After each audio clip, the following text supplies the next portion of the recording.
Daniel Parker, a black veteran, dedicated his life to serving his country. But when he finally came home to build a peaceful life, he never expected to be fighting another battle. Not on the battlefield, but in his own neighborhood. HOA Karen saw him as a problem to be removed. She weaponized her authority, slapping him with outrageous HOA fines, calling the cops on him for no reason, and even fabricating accusations to drag him into court. But Karen made one fatal mistake. She thought she could get away with it. She thought she could mock anyone, even a black judge. But today, in the courtroom, she's about to pay the highest price for her arrogance. What do you think will happen? Have you ever seen people like Karen abuse their power, thinking they're untouchable? Drop a comment below and tell me what punishment she deserves. Hit like, share this story, and subscribe so you don't miss more real-life justice being served. Now, let's dive into the shocking courtroom showdown that no one saw coming. Maplewood Estates looked like the kind of place anyone would dream of living in.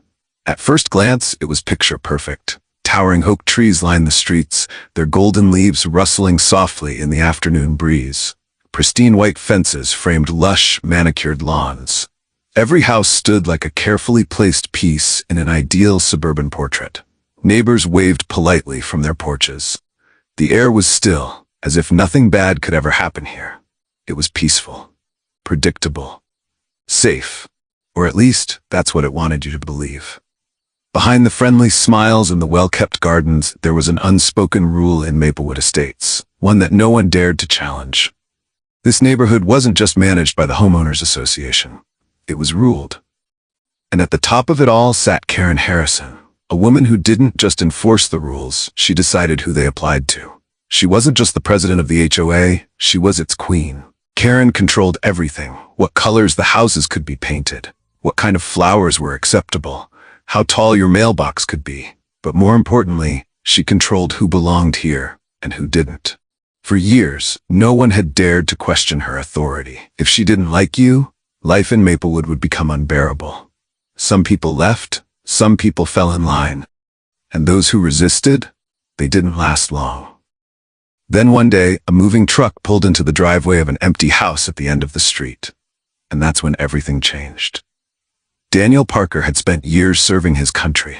Sleepless nights in war zones, long deployments in places most people had never heard of. He had given everything to protect the freedoms this country was built on. And now, all he wanted was a quiet place to call home. He had saved every penny, dreaming of the day he could finally settle down, enjoy the comfort of a front porch, and sip coffee in the early morning light. Maplewood Estates seemed perfect. It was safe, it was quiet, it was supposed to be home. But from the moment he stepped out of his truck, he felt it. The way conversations hushed as he walked past. The polite but distant smiles that never quite reached the eyes. The way some of the neighbors stared just a little too long, as if trying to figure out whether he fit into their world. And then, standing on her front porch like a queen surveying her kingdom, there was Karen Harrison. She didn't introduce herself. She didn't offer a welcoming handshake or a friendly wave. She just stood there, arms crossed, her gaze cold and calculating, watching, judging. And in that moment, Daniel understood. This wasn't about HOA rules. This wasn't about keeping the neighborhood in order. Karen had already decided he didn't belong here, and she was going to make sure he knew it. At first, it was subtle. A notice on his door about a minor landscaping violation. His bushes were overgrown by half an inch. A letter reminding him that all cars had to be parked in the driveway, even though his already was. A warning that his flagpole was too tall, despite the fact that others had the exact same one. Little things. Harmless, on their own. But Daniel wasn't stupid. This wasn't about rules. This was about control. He knew Karen expected him to fold, to accept the fines, the warnings, the inconvenience, maybe even to pack up and leave. But Daniel had been through worse than this. He wasn't about to let some overzealous HOA president push him around, so he stood his ground. And that's when Karen decided to make his life a living hell. She had power, she had connections, and she was about to use every single one of them to break him. Daniel thought he was dealing with just another HOA busybody. He was wrong. Karen wasn't working alone. She had the HOA under her thumb, the local police chief on speed dial, and a team of lawyers ready to bury anyone who dared to question her authority. This wasn't just a dispute over neighborhood rules. This was war. A war that Daniel never asked for. But if there was one thing he had learned in his years of service, you never back down from a fight worth winning. And this fight, it was just getting started. What do you think will happen next? Have you ever seen people like Karen abuse their power, thinking they're untouchable? Drop a comment below and tell me what you think she deserves. Hit like, share this story, and subscribe so you don't miss what happens when Karen finally faces a judge who won't back down. Now, let's dive into the next chapter of this shocking story. It started with a letter. A neatly folded notice slipped under Daniel's front door, printed on crisp HOA letterhead. At first, he thought it was just another welcome packet, maybe a reminder about trash pickup schedules or community events. But when he opened it, the words hit him like a cold slap. Violation notice. Your American flag exceeds the allowable size per HOA regulations. Please remove or replace it with an appropriately sized one within 72 hours to maintain neighborhood aesthetics. Daniel frowned, glancing out his window at the flag fluttering gently in the morning breeze. He had installed it the day he moved in, just like he had in every home before this one. It was his way of honoring his service, his country. But now, according to the HOA, it was too big. He didn't take it down. A few days later, another notice arrived. This time, it was about his car. All vehicles must be parked in designated areas. Your truck is in violation of HOA regulations. Failure to comply may result in fines or further action. Daniel stepped outside, scanning his driveway. His truck was parked exactly where it should be, just like every other vehicle in the neighborhood. But his was the only one getting a letter. The notices kept coming. Your front lawn must be trimmed to regulation height. Your fence does not meet HOA standards. Your trash bins must not be visible from the street. It wasn't about rules. It was about him. Daniel had seen this kind of power play before, on military bases, in high-stakes negotiations overseas. It was the kind of quiet, insidious battle where the goal wasn't to win outright, but to wear you down, to make you surrender before you even realized you were in a fight. And Karen, she was an expert at it. When the letters didn't work, she turned to money. His HOA fees suddenly went up, just his. The fine for his violations kept increasing. A late notice arrived for a payment he knew he had made. When he checked with his bank, the payment had mysteriously been lost in processing. Daniel went to the HOA office to sort it out, but the receptionist, a middle-aged woman with a nervous smile, avoided his eyes and said there was nothing she could do. That's when he knew. This wasn't just Karen playing games. This was an organized effort. And Karen had more than just HOA power on her side. One night after a long shift at work, Daniel pulled into his driveway, exhausted. The street was quiet. The stars stretched wide above the rooftops. He stepped out of his truck, reaching for his house keys. Then red and blue lights flooded the yard. A police cruiser rolled up, slow and deliberate, stopping right behind his truck. A flashlight beam cut through the dark. "Evening, officer," Daniel said, keeping his voice calm. The cop stepped out, hand resting on his holster. "Sir, I need to see your ID." Daniel frowned. "Is there a problem?" The officer didn't answer, just stood there, waiting. Daniel had seen enough of these situations to know how they played out. He moved slow, pulling out his wallet, keeping his hands in clear view. The officer glanced at his license, then back at Daniel. "You live here?" Daniel exhaled slowly. "Yeah, this is my house." Silence stretched between them, heavy and uncomfortable. Then, footsteps. From across the street, Karen stood on her porch, arms crossed, watching. The soft glow of her porch light cast sharp shadows on her face, but Daniel could see the smug satisfaction in her eyes. The officer handed Daniel's license back, but didn't move. "Mind telling me where you were tonight?" Daniel clenched his jaw. "I was at work." Another long pause. The officer nodded slowly. "All right, just checking." "Checking for what?" Daniel watched as the cruiser finally pulled away. He turned back to Karen, still standing there, still watching. She didn't say a word. She didn't have to. The message was loud and clear. "You are not welcome here." This was no longer just an HOA dispute. This was something bigger, something uglier. And if Karen thought he was going to back down, she had another thing coming. Daniel sat at his kitchen table, staring at the stack of notices piled in front of him. Violation after violation, fine after fine. The ridiculous charges, the sudden increases in HOA fees, the unexplained missing payments, it all pointed to one thing. This wasn't just Karen. This was bigger than her. The letters, the threats, even the police showing up at his house, it was too coordinated, too calculated to be the work of just one bitter HOA president. Someone was helping her. Or worse, a whole system was protecting her. Daniel clenched his jaw. He had seen this kind of corruption before. He had fought against it in places where power wasn't measured by HOA fees but by the weight of a rifle in a man's hands. It was always the same. People in power, abusing their authority, bending the rules to keep themselves on top. And now, that fight had followed him home. He exhaled slowly, pressing his fingertips against his temples. He had a choice to make. He could walk away. Sell the house, take his losses, move somewhere else. Somewhere that didn't come with a power-hungry HOA president and a police chief who showed up not to protect, but to intimidate. It would be easy. It would be simple. But as the thought crossed his mind, something inside him rebelled. Because this wasn't just about him anymore. Karen had done this before. He was sure of it. And if he left, she would do it again. Maybe to another homeowner who didn't fit her standards. Maybe to an elderly couple who wouldn't have the strength to fight back. Maybe to a single mother just trying to make ends meet. If he left, nothing would change. Karen would win. The system that enabled her would stay intact. And he couldn't let that happen. His hand tightened into a fist. He wasn't just fighting for himself. He was fighting for every person who had ever been pushed out. Every person who had been made to feel like they didn't belong because someone in power decided they weren't the right fit. No. He wasn't leaving. Karen thought she could bully him into submission. She thought she could make him disappear the way she had with others before him. But she didn't know who she was dealing with. Daniel Parker had faced worse than HOA notices and corrupt cops.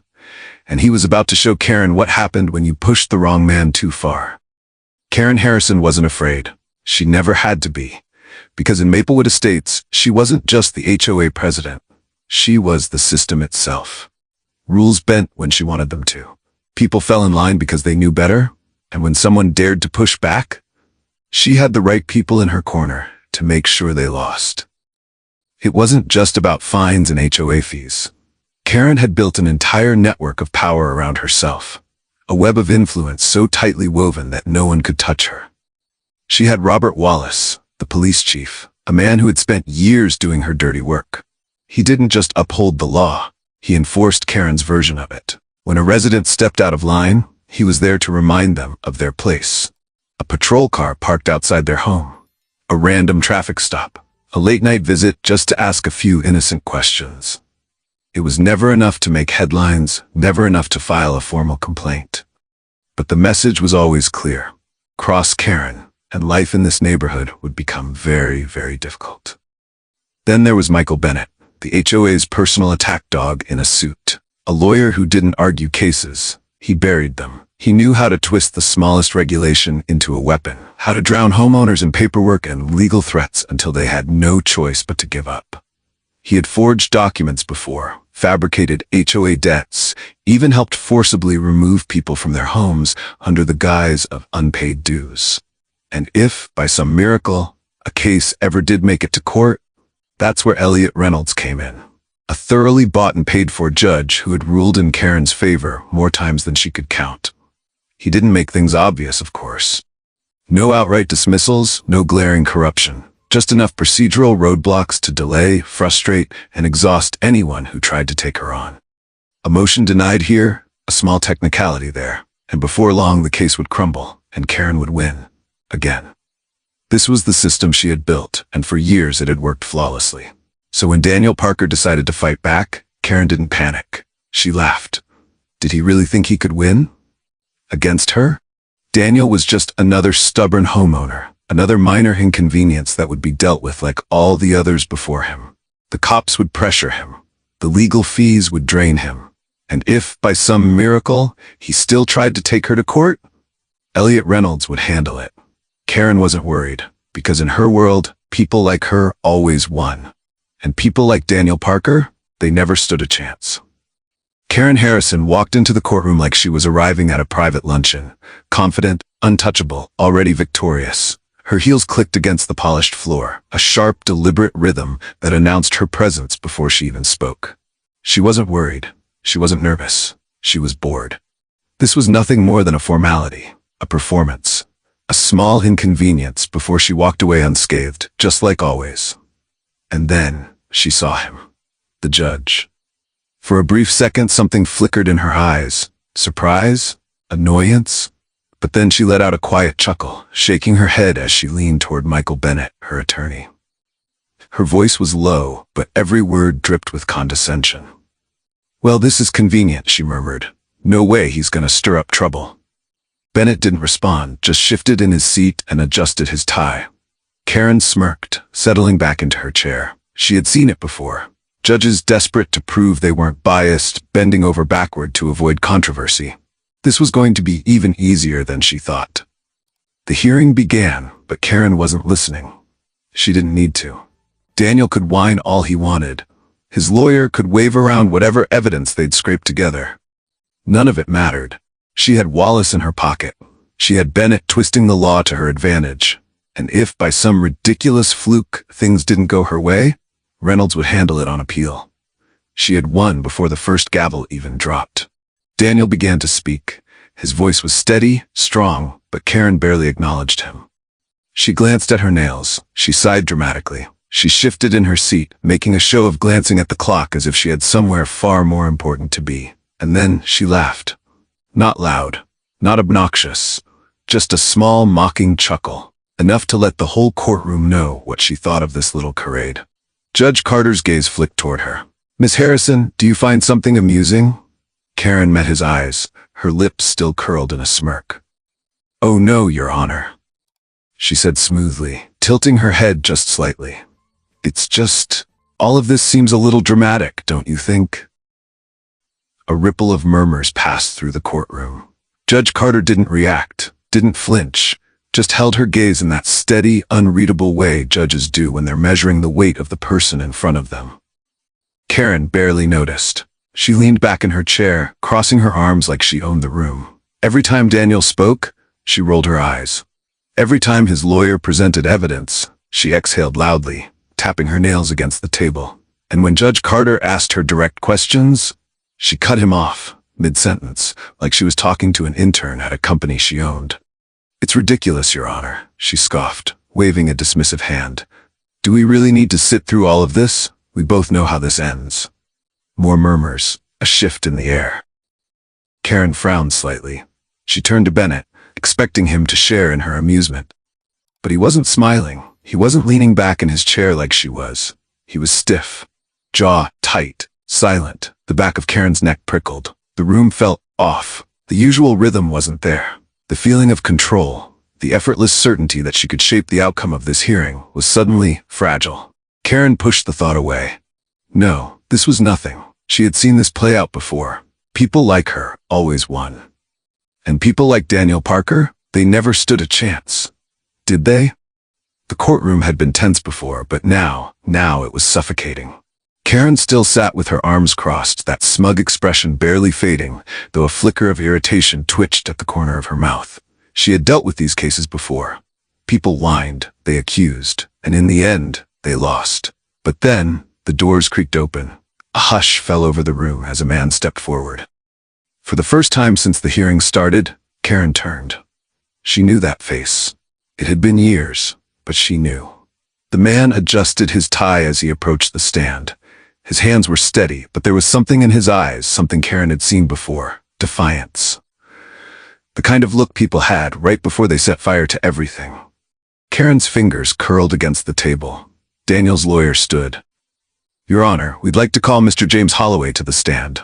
A murmur rippled through the crowd. James Holloway, a former HOA board member, a man who had vanished from Maplewood Estates after a very public dispute with Karen Harrison. Karen's heart skipped, but she forced herself to keep still. She knew why he was here, but he had no proof, right? James took a slow breath before he spoke, and when he did, the weight of his words hit the room like a brick wall.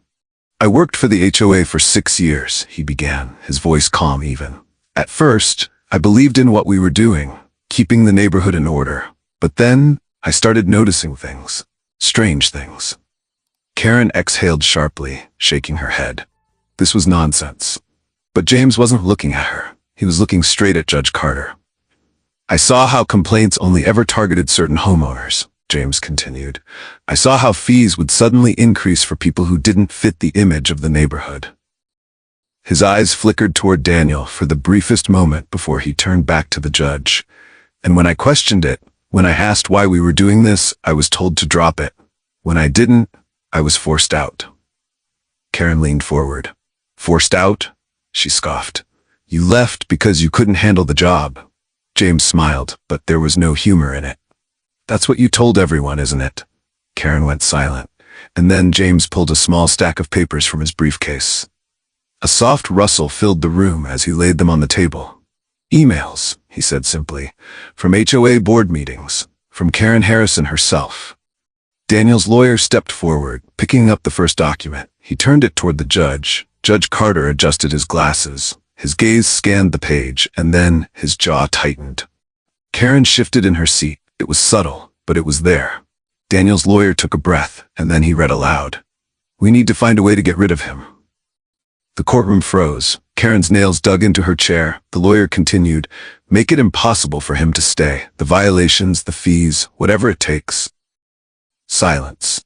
Heavy, suffocating. The judge turned the page, and there it was, the sentence that shattered everything. I don't want a black man living near me. The air in the courtroom changed. Someone in the back gasped. Daniel didn't move. He didn't even blink. Karen's face went pale, but it wasn't over. James Holloway cleared his throat. And that's not all, he said, reaching into his briefcase again. A small black USB drive glinted under the fluorescent lights. I thought this might come in handy, James murmured. Daniel's lawyer took it, plugged it into the laptop connected to the projector, and then a recording played. At first, it was just rustling. Then, a voice. Karen's voice. Find something. I don't care what it is. A sharp intake of breath rippled through the audience. Karen sat frozen. The recording continued. I want him out. Make up a violation if you have to. I'll sign off on it. A cold silence filled the room. The judge's expression hardened. Daniel's lawyer folded his hands on the table. Your Honor, this is proof of fraud, harassment, and racial discrimination at an institutional level. But Karen didn't hear the rest. Her mind was reeling. This wasn't happening. She had connections. She had power. She was untouchable, wasn't she? Karen Harrison had spent years controlling this town. People feared her, obeyed her, respected her. But now, standing in this courtroom with those damning words ringing in her ears, she felt something she hadn't felt in a long, long time. Panic. She shot to her feet, her chair screeching against the floor. This is a setup, she shouted, her voice high and sharp. A complete fabrication. Lies. No one moved. No one spoke. Judge Carter simply watched her, his expression calm, steady, waiting. Karen turned to her lawyer. Do something, she hissed, but Bennett wouldn't even look at her. His hands were clasped tightly on the table, his face pale. He knew. Karen's breath hitched. No. No. This wasn't how it was supposed to go. She whirled on James Holloway. You were fired for incompetence, you pathetic little Miss Harrison. Judge Carter's voice was firm, unyielding. A warning. Karen barely heard him. She turned next to Daniel, her hands trembling, her breath ragged. This is your fault, she seethed. You did this. Daniel didn't move, didn't flinch, didn't say a single word. He just sat there watching her fall apart. Karen's pulse pounded in her ears. She needed help. Now. She snatched her phone off the table, her fingers shaking as she pressed the call button. Wallace, he'd fix this. He always did. The phone rang. Once, twice, pick up, 3 times, 4. Her stomach tightened. And then, voicemail. Karen's breath caught. She stared at the screen, willing it to light up, willing him to call back. She called again. No answer. Her fingers curled around the phone, her knuckles white. No. This couldn't be happening. She turned back toward Bennett, expecting him to give her some kind of reassurance, some way out of this mess. But he was already packing his briefcase, his movements slow, deliberate, like a man trying to distance himself from a sinking ship. Karen swallowed hard. The walls of the courtroom felt like they were closing in. She had spent years bending the rules, Now, for the first time, they weren't bending for her. And then, the doors at the back of the courtroom swung open. Karen spun around, her heart leaping with hope. Wallace. It had to be Wallace. He'd storm in, demand the case be thrown out, and remind everyone who really ran this town. But it wasn't Wallace. Two uniformed officers walked in. Their expressions were unreadable. Their movements precise. They didn't hesitate. They didn't even look at Daniel. Their eyes were on her. Karen staggered back. "No," she whispered. The officers walked to the bailiff and handed him a document. He took one look at it, then turned to Judge Carter and nodded. The judge set the paper down, adjusting his glasses as he looked directly at her. His voice was even, firm, final. "Miss Harrison, please step forward." Karen's vision blurred. Her pulse thundered. This wasn't happening. She was Karen Harrison. She made the rules. She controlled this town. People like her didn't get arrested, did they? Karen stood frozen. This wasn't real. It couldn't be. The officers took another step forward. "Miss Harrison," one of them said, "please turn around and place your hands behind your back." Karen's breath hitched. She took a step back, her gaze darting wildly around the courtroom. No. She turned to Bennett, waiting for him to say something, to do something. But he didn't. He wasn't even looking at her anymore. Slowly, deliberately, he closed his briefcase and pushed his chair back. Karen's pulse pounded. "Michael," she hissed, her voice barely a whisper, "do something." Bennett let out a slow breath, then lifted his hands in surrender. "I'd like to withdraw as Miss Harrison's legal representation," he said, effective immediately. A stunned murmur rippled through the courtroom. Karen stared at him. Bennett, her attorney, her shield, the man who had covered for her for years, was walking away. Her hands trembled. This couldn't be happening. She whirled back to the officers, her voice shrill. "You have no right. I built this community. I made this town what it is." Neither officer responded. One reached for his handcuffs. Karen staggered back. "Wait." Desperate, she grabbed her phone again, fingers shaking as she dialed Wallace one more time. It rang, and then, voicemail. A slow, awful realization crept over her. He wasn't picking up because he couldn't, because he was already gone. Across town at that very moment, Chief Wallace sat in his office, his badge lying face down on his desk. The email had come that morning. Suspension, indefinite, pending full investigation. They had found everything. The missing reports, the altered citations, the closed complaints, all traced back to him. And now his entire career was crumbling. He was no longer the one giving orders. He was the one under investigation. Karen didn't know that yet, but deep down, she felt it. Her final lifeline had been cut. She had spent years calling the shots, pulling strings, making people disappear when they got in her way. Now, she was the one being erased. The officers stepped forward. "Miss Harrison." She sucked in a sharp breath. Cold steel clicked around her wrists. For the first time in her life, Karen Harrison was powerless. The courtroom was silent. Then a single clap and another and another. It started at the back of the room, a slow, deliberate rhythm until it spread like wildfire. People, neighbors, former HOA victims, residents who had endured years of her reign, were standing, applauding. Karen twisted in the officer's grip. "You people are ungrateful," she shrieked, her voice cracking. "You don't understand. I did this for you."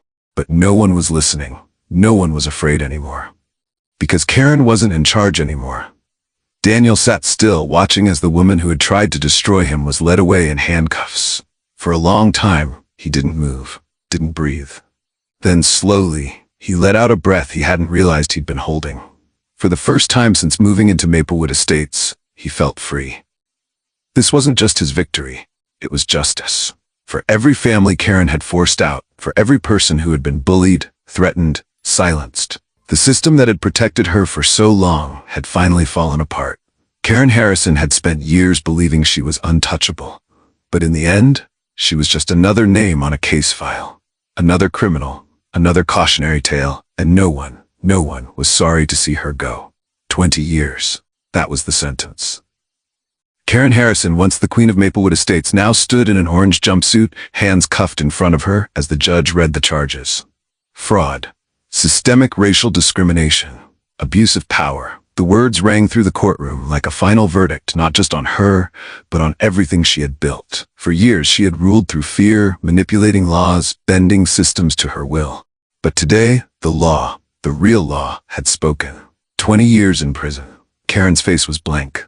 No smirk, no arrogance, just silence. Because for the first time in her life, there was nothing left to say.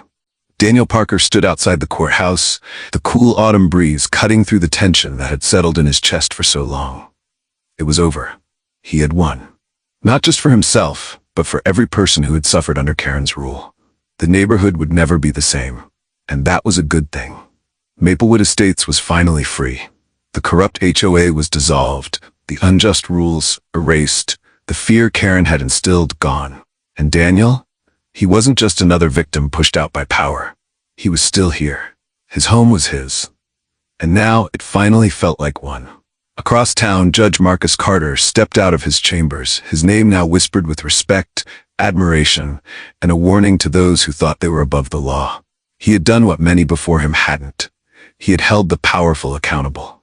And now, he was more than a judge. He was a symbol.